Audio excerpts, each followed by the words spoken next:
Good day, children. Let's continue with video 2 of Lost Frame. In video 1, you had a glimpse of the life of the rag pickers of Simapuri and the life of Sahib in particular. In video 2, we'll move to Firozabad, where you will see the bangle makers of Firozabad and the life of Mukesh in particular. I want to drive a car. Mukesh insists on being his own master. I will be a motor mechanic, he announces. Do you know anything about cars? I ask. I will learn to drive a car, he answers, looking straight into my eyes. His dream looms like a mirage amidst the dust of streets that fill his town Firozabad, famous for its bangles. Every other family in Firozabad is engaged in making bangles. It is the center of India's glassblowing industry, where families have spent generations working around furnaces, welding glass, making bangles for all the women in the land, it seems. So the second story begins, and the author takes us to Firozabad, where we meet Mukesh, who insists on being his own master. He wishes to be a motor mechanic, while his family engages in bangle making. Anis asks him if he knows anything about cars. Mukesh replies that he wants to learn to drive a car. The author feels that his dream is like a mirage amidst the dusty streets of Firozabad. Every second family in Firozabad is engaged in the business of bangle making. Firozabad is the center of India's glassblowing industry, where generations after generations have been involved in this business. Continuing with the lesson, Mukesh's family is among them. None of them know that it is illegal for children like him to work in the glass furnaces with high temperature, in dingy cells without air and light, that the law, if enforced, could get him and all those 20,000 children out of the hot furnace where they slog their daylight hours, often losing the brightness of their eyes. Mukesh's eyes beam as he volunteers to take me home, which he proudly says is being rebuilt. We walk down stinking lanes choked with garbage, past homes that remain hovels with crumbling walls, wobbly doors, no windows, crowded with families of humans and animals coexisting in primeval state. He stops at the door of one such house, bangs a wobbly iron door with his foot, and pushes it open. We enter a half-built shack. In one part of it, thatched with dead grass, is a firewood stove over which sits a large vessel of sizzling spinach leaves. On the ground, in large aluminium platters, are more chopped vegetables. A frail young woman is cooking the evening meal for the whole family. Through eyes filled with smoke, she smiles. She is the wife of Mukesh's elder brother. Not much older in years, she has begun to command respect as the Bahu, the daughter-in-law of the house, already in charge of 3 men, her husband, Mukesh, and their father. When the older man enters, she gently withdraws behind the broken wall and brings a veil closer to her face. As custom demands, daughters-in-law must veil their faces before male elders. So the people of Firozabad involve their children in bangle making industry without knowing that it is illegal for children to work in glass furnaces with high temperatures in dingy cells without air and light. If the law is enforced, almost 20,000 children will be out of the hot furnace where they work day and night, often losing their eyesight even before they reach adulthood. Mukesh proudly announces that his house is being renovated or rebuilt and volunteers to take the other home to see his house. They walk down stinking lanes covered with garbage, past houses that are small and dirty, which has wobbly, unsteady doors and with no windows, where families of humans and animals coexist in a primitive state.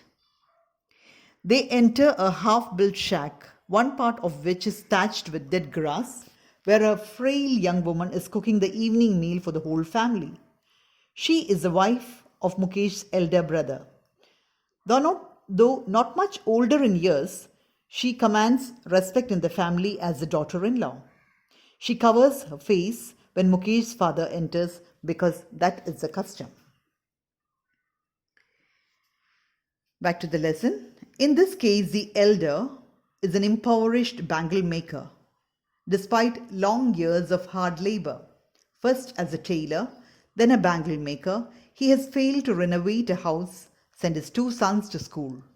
All he has managed to do is teach them what he knows, the art of making bangles. It is his karam, his destiny, says Mukesh's grandmother, who has watched her own husband go blind with the dust from polishing the glass of bangles. Can a God-given lineage ever be broken? She implies.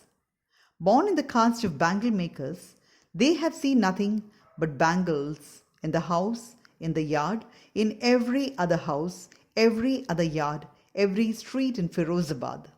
Spirals of bangles, sunny gold, paddy green, royal blue, pink, purple, every color born out of the 7 colors of the rainbow, lie in mounds in unkempt yards, are piled on 4-wheeled handcarts, pushed by young men along the narrow lanes of the shanty town. So, the daughter-in-law of the family covers her face from the elder, and the elder here is Mukesh's father, who has toiled hard all his life. First, he was a tailor, and then he became a bangle maker. Still, in spite of all the slogging that he has been doing his entire life, he has been unable to renovate his house or send his 2 sons to school. All that he has managed was to teach them the art of bangle making that he inherited. Mukesh's grandmother has seen her husband go blind with the dust from polishing the glass bangles. She believes that it is their destiny. And she says, can a God-given lineage ever be broken? She implies. Born in the caste of bangle makers, they had seen nothing but bangles of various colors all around them. Back to the lesson. And in dark hutments, next to lines of flames of flickering oil lamps, sit boys and girls with their fathers and mothers welding pieces of colored glass into circles of bangles. Their eyes are more adjusted to the dark than to the light outside. That is why they often end up losing their eyesight before they become adults. Savita, a young girl in a drab pink dress, sits alongside an elderly woman soldering pieces of glass. As her hands move mechanically like the tongs of a machine, I wonder if she knows the sanctity of the bangles she helps make. It symbolizes an Indian woman's suhag, auspiciousness in marriage. It will dawn on her suddenly one day when her head is draped with a red veil, her hands dyed red with henna, and red bangles rolled on her wrists. She will then become a bride, like the old woman beside her who became one many years ago. She still has bangles on her wrist but no light in her eyes. Ek waqt sarbar khana bhi nahi khaya, she says in a voice drained of joy. She has not enjoyed even one full meal in her entire lifetime. That's what she has reaped. Her husband, an old man with a flowing beard, says, I know nothing except bangles. All I have done is make a house for the family to live.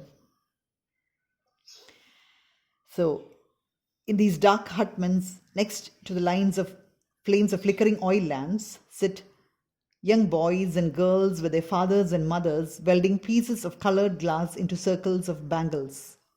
Their eyes are more adjusted to the dark than to the light outside, and very often they end up losing their eyesight even before they have become adults. The author notices a young girl, Savita, in a dull pink dress, sitting beside an elderly woman helping in making bangles. Her hands move like a machine. Anise wonders if she understands the sanctity or the holiness of the bangles that they make for Indian women, because bangles represent auspiciousness in married life, the long life of their husband. The sad irony will suddenly dawn upon her. She will become a bride like the old woman who sits next to her. In a voice drained of joy, in a voice devoid of joy, the old lady tells the author that she has not enjoyed even one full meal in her entire lifetime. Hearing him, one wonders if he has achieved what many have failed in their lifetime. He has a roof over his head. The cry of not having money to do anything except carry on the business of making bangles not even enough to eat rings in every home. The young men echo the lament of their elders. Little has moved with time, it seems, in Firozabad. Years of mind-numbing toil have killed all initiative and the ability to dream. Why not organize yourselves into a cooperative?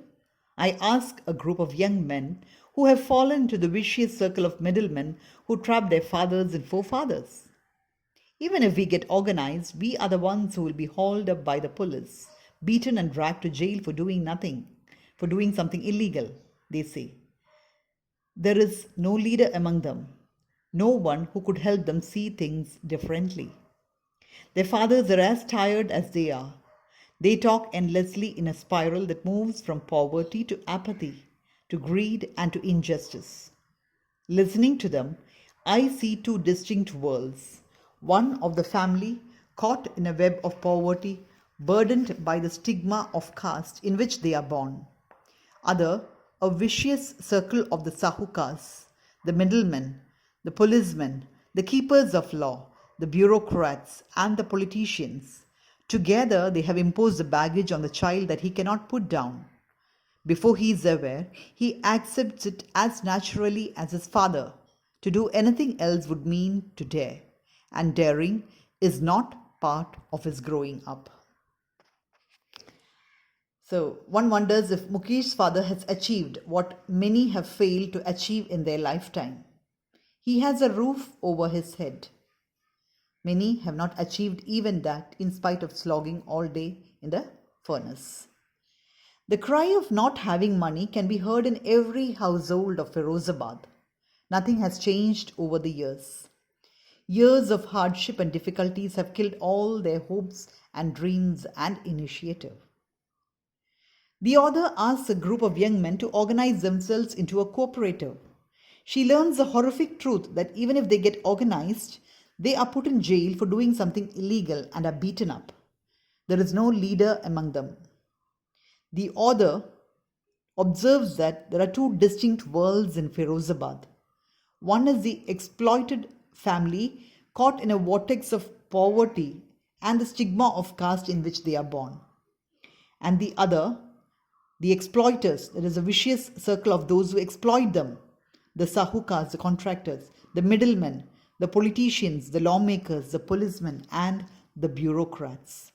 These have created such a burden, which is called baggage, that a child accepts this as naturally as his father did. So as soon as a child is born, this burden, this responsibility, this baggage is placed on him, and he takes it up just as his father did. To do something else would mean to dare, and daring is not part of their growing up. When I sense a flash of it in Mukesh, I am cheered. I want to be a motor mechanic, he repeats. He will go to a garage and learn, but the garage is a long way from his home.